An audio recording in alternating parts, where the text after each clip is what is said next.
Hey, what's going on, guys? It's MA76B-Ball. I'm back at it again with another video for you. Today I've got the Under Armour Curry 2.5 performance review. The amount of hours that I put into the shoe is 16 hours. I got a total of 6 hours on an outdoor court, another 6 hours on a semi-dusty court, and 4 hours on a pristine court. So with that little bit of background info, let's jump into this.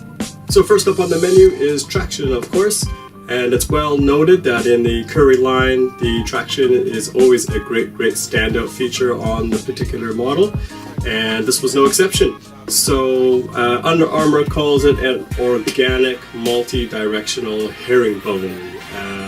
Quite a fancy name, but with all that jargon aside, the performance is top notch. So outdoors, yeah, there was no issues there. I never slipped.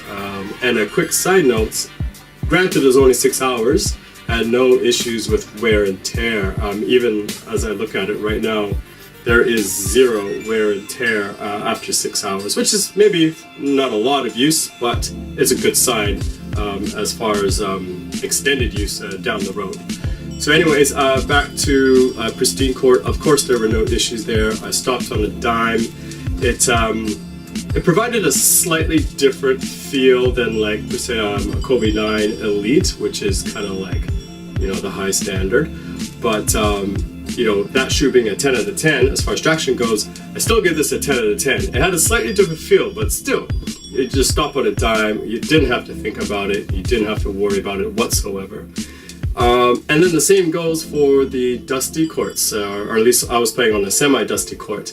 Same thing, I was out there one session at a time for 2 hours, and I did not have to wipe at all. So that's that. That's traction in a nutshell.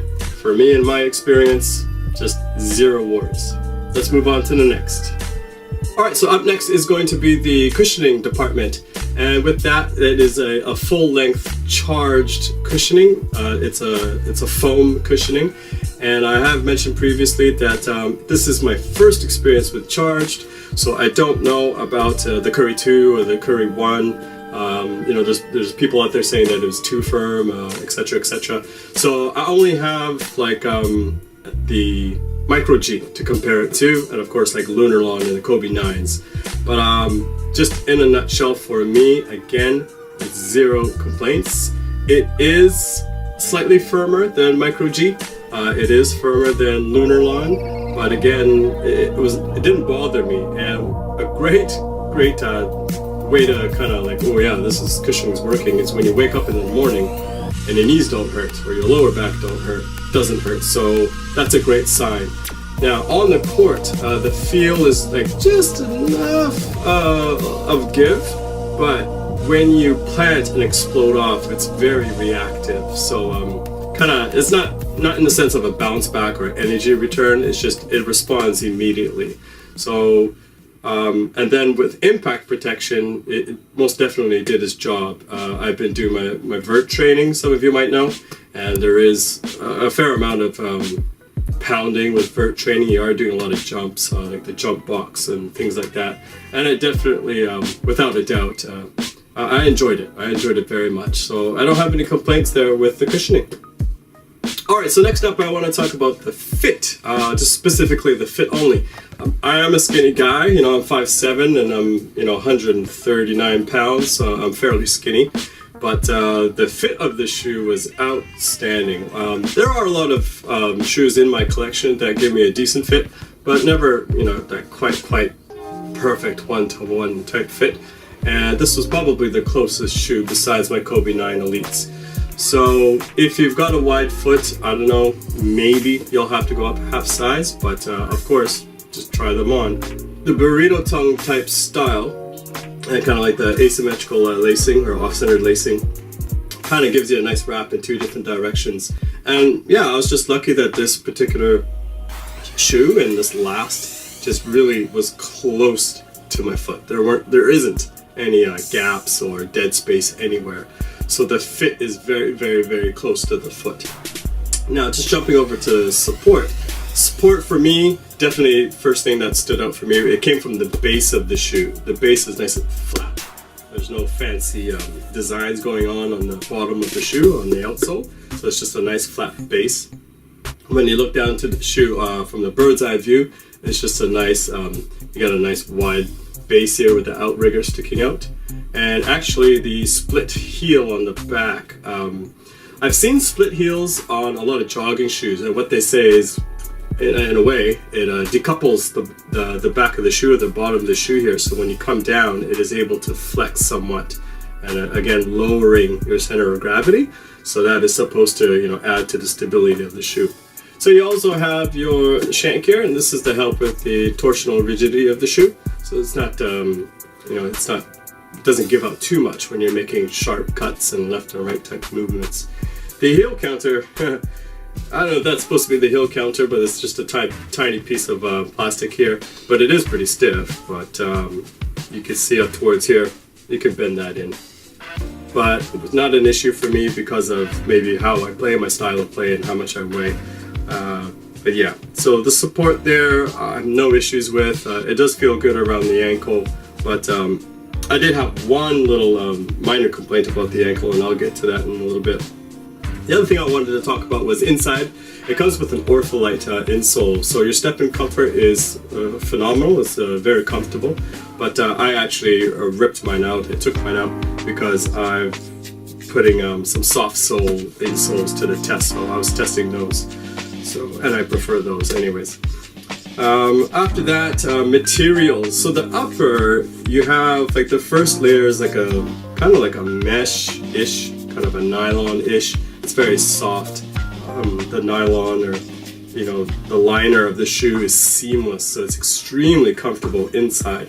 And on the outside, you have a layer of kind of like polyurethane layer on top. It kind of gives this ribbed or like a cage type of vibe to it. And again, that just helps with the sturdiness and durability of the material, and kind of gives it a pretty cool look too. It's kind of I don't know, 3D-ish, kind of like a hologram type thing. Maybe you can see it in the camera there. But yeah, it aesthetically is phenomenal, but it looks like it's going to add a lot of durability to the shoe as well. So as far as things that kind of annoyed me a little bit, not too much. The first thing is the shoe. My feet don't sweat a lot, but so they don't heat up, they don't get hot too much. When I took the shoe off, it's like, man, it feels like the upper's waterlogged. So again, it probably has a lot to do with that nylon material, but man, it definitely holds on to the moisture. I don't think there's a lot of vapor getting out. They do have to dry overnight.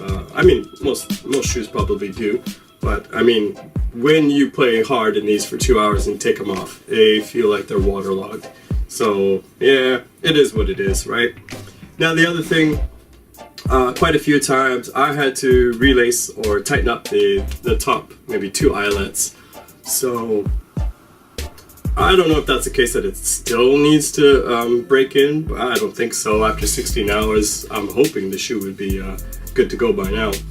But yeah, that's just, maybe my feet are my legs are so skinny that, I had to yank on them to get a good fit. But yeah, so I just had to lace them up a few times. So that being that, the Curry 2.5, like, it is definitely number 1, number 2 for my go-to shoes right now. It's pretty much this. I still play in my Kobe 9 Elites, I love them, and I still play in my Jordan 29. So if you guys are, if you're out there hunting for a shoe, I think the shoe would be, it'll adapt to most players in positions 1 through 5.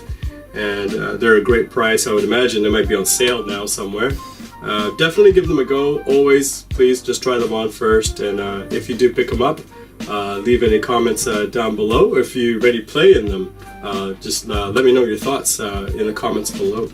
And if there's anyone out there that does play in this shoe, please let me know what you think about the breathability and how the shoe feels so wet afterwards. That would be great to hear from you. So thank you very much for tuning in, guys. Gotta go, gotta film another couple videos here. I'm out. Peace.